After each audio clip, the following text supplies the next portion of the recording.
इज्जत, उसका म्यार अब तक कायम है। तो मुझे नहीं लगता कि मैं इधर उधर हाथ मारूं और अपने आप को पहचानवाऊं लोगों को। आज भी आप अगर मुझसे बात करें तो सादिया इमाम को जानते हुए ही बात कर रहे हैं। तो ये बड़ा अच्छी चीज है कि लोग वो उस चीजों को भूले नहीं है। तो मुझे नहीं लगता कि आप अपने म्यार को कहीं भी गिरा के फिर उसको उठाए।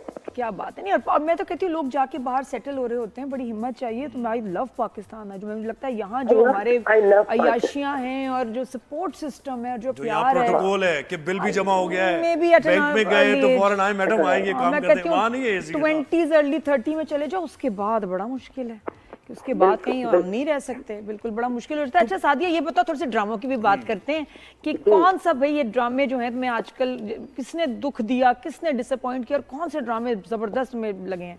तुम्हारे प्लेटफॉर्म से एक बात कहना चाहूंगी कि कुछ चीजें होती हैं जिनके ऊपर वैसे तो हम सब कहते हैं कि ड्रामा हकीकत के करीब होना चाहिए और ड्रामे की स्टोरीज बनती भी हकीकत के करीब है, लेकिन कुछ ड्रामे हमें बड़ी तकलीफ दे जाते हैं। जैसे ड्रामा बहुत अच्छा बना काशिफ निसार साहब का पाकीज़ा, एक और पाकीज़ा, ठीक है, लेकिन ये एक ऐसी चुपती हुई हकीकत है जिन दो बच्चों पे गुजरी, उनकी फैमिली से गुजरी।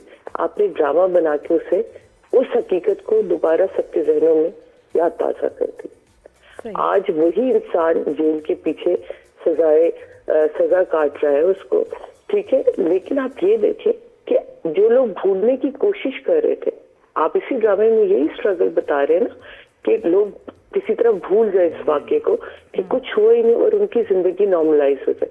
आज वो दोनों बच्चे मुझसे बाहर, लेकिन हमने क्या किया, हमने सिर्फ अपना ड्रामा बेचने की खातिर टॉपिक को उठाया। तुम्हें सादिया लगता है कि एक और पाकीज़ा नहीं बनना चाहिए था, ड्रामा इस थीम पे नहीं बनना चाहिए था? मैं ये कहती हूँ कि जैसे केस नंबर 9 शुरू किया था ना, अगर आप देखें तो नूर मुकद्दम वाला, अगर आपको केस याद हो, जिस तरह वो घर से भागी थी, गार्ड ने रोका था, आपको याद है ये सारा केस? ठीक है, वो सारा उसने पिक्चराइज किया शाजिद खानजादा ने, एग्जैक्ट। लेकिन उसने नूर मुकद्दम वाला केस नहीं उठाया, जहां उसने ये बात बता दी कि सिर्फ एक इंसान मुजरिम नहीं होता, उसके साथ जुड़े हुए वो तमाम किरदार, यानी कि उसका गार्ड भी मुजरिम, उसके नौकर भी मुजरिम है, शाह से बड़ा शाह के साथ वो हो जाते हैं ना, तो उससे बड़ी सफाई। लेकिन सादिया, आप मुझे क्रिटिक करती हैं आप ड्रामों पे, आप केस नंबर 9 की आपने बात करी दी है, तो उस पर ये बात हो रही है कि ये आउट ऑफ कोर्ट सारा मामला एक मीडिया हाउस के ऊपर मैंने तो बेटा ये बात ही नहीं की। आपको जो मैं बात कर रही हूँ पहले वो तो समझ ले। नहीं, वो आप सही कह रही हैं। चीजों का आप जो है वो हिंट दे के चले जाते हैं, ठीक है। पाकीज़ा के साथ क्या हुआ कि आपने टोटल उसी स्टोरी के ऊपर काम कर दिया, तो जिन लोगों ने या उनकी फैमिलीज भूलना भी चाह रहे होंगे वो फिर चीजें रिवाइज हो गई।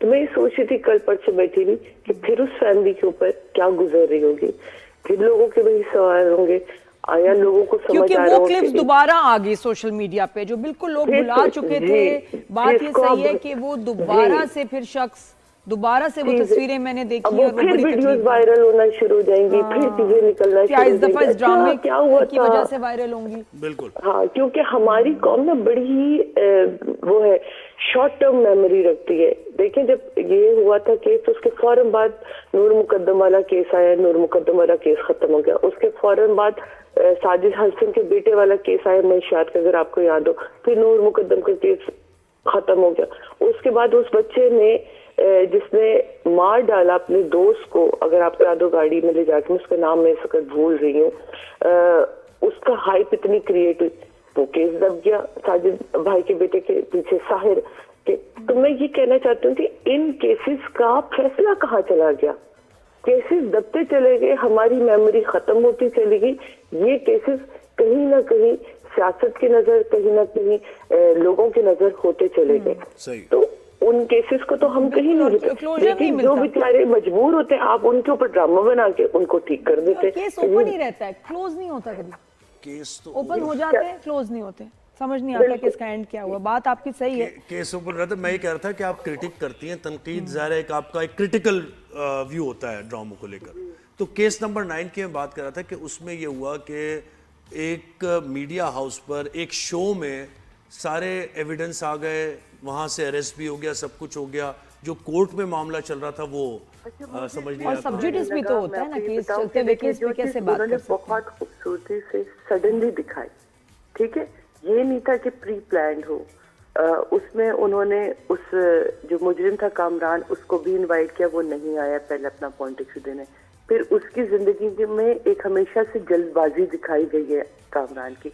उसी जल्दबाजी में उसने वो हरकत करी, बीवी के साथ जिस तरह बदतमीजी करना। देखिए ये बुनत होती किसी भी एक राइटर की खूबसूरती, उसने बहुत खूबसूरती से इसको बुना था। और वो चीजें प्लान करना कि आपके ही शो में खुले, वो खुल गई, लेकिन उसके बाद जिस तरह उन चीजों को उसने संभाला और वॉइस ओवर के थ्रू वो सारी चीजें आपको लेके गई, तो वो मुझे बड़ा हजम हुआ, मुझे बिल्कुल बुरा नहीं लगा। हाँ, हमारे साथ मरीना जी थी, उनको फील हुआ कि नहीं ये चीजें वहां होनी चाहिए। तो देखें, यही इस शो का या किसी भी जैसे आपकी राय अलग होगी, नादो की अलग होगी, मेरी अलग होगी, तो यहाँ पूरे पाकिस्तान में जितने भी लोग हैं उनके अलग अलग राय है ना। हाँ, तो नहीं अलग लेकिन अलग और उसके ऊपर राय के ऊपर ऐसा क्रिटिसिज्म आना लोगों का कभी कभी के समझ नहीं आता। आप भी कोई बात, आप अपने भी यूट्यूब चैनल पे भी ये कुछ रिव्यूज देती हैं, उसके ऊपर भी कभी अटैक हो जाते हैं।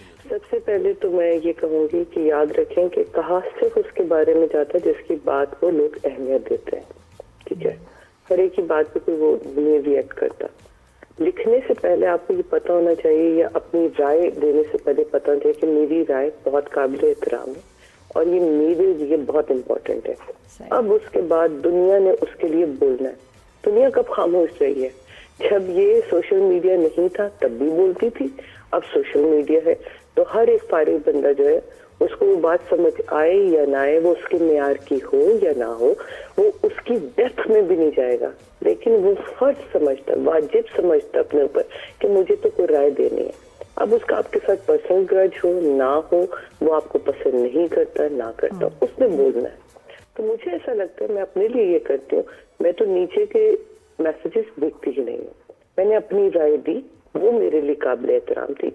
अब उसके बाद दुनिया ने जो बोलना है बोलता रहे, दैट्स इट। उसका काम है बोलना। अब हम गली में निकलते हैं तो बहुत सारे ऐसे चीजें हैं जो भौंक रही होती हैं, चल रही होती हैं, वो होती है, तो उसका ये मतलब नहीं है कि आप पलट के हर एक को पत्थर मारने बैठ जाएंगे। और जब आप क्रिटिक कर रही होती है, अपना रास्ता ठीक करके चलो। जब आप क्रिटिक, तो कभी ऐसा होता है पर्सनल लाइकिंग भी होती है ना, तो किसी एक्टर की बात जिसको आप वैसे ही पसंद करती हैं, तो करते हुए जरा कि यार चले ठीक है, थोड़ा हल्की परफॉर्मेंस हो गई। पर्सनल लाइकिंग में ज्यादा दुख होता है जब वो कैरेक्टर आर्टिस्ट जो है वो काम गलत कर रहा हो या वो अपने काम के साथ ऑनेस्ट ना हो। पर्सनल लाइकिंग में मैं आयजा खान को बहुत पसंद करती हूँ, लेकिन जब उसका बुरा ड्रामा आया मैंने सबसे ज्यादा तनकीद की, क्योंकि एक बड़ा आर्टिस्ट तभी बनता है जब वो अपने स्क्रिप्ट को अच्छी तरह पढ़े, अपने स्क्रिप्ट के मेयार को देखे और वो ये देखे क्या मैं इसके हकदार हूँ भी नहीं, या एक स्क्रिप्ट इस काबिल है कि मैं इसको मुझे करना चाहिए नहीं। तो मुझे ज्यादा तकलीफ होती है उस वक्त उसको बुरा कहते हैं। सही बात है, आसान नहीं, लेकिन वही बात है कि अगर आप सच नहीं कहेंगे जो आप फील करते हैं, जो लोगों को लग रहा है, तो अपनी क्रेडिबिलिटी तो अपनी जॉब से जाहिर है ये। हाँ, ये ऐसा कि जैसे नहीं होगा। मतलब बहुत शुक्रिया अपनी भी सादिया, किश्ती आपने आप वक्त डुबो दिया रहे हैं। राइज एंड शाइन में।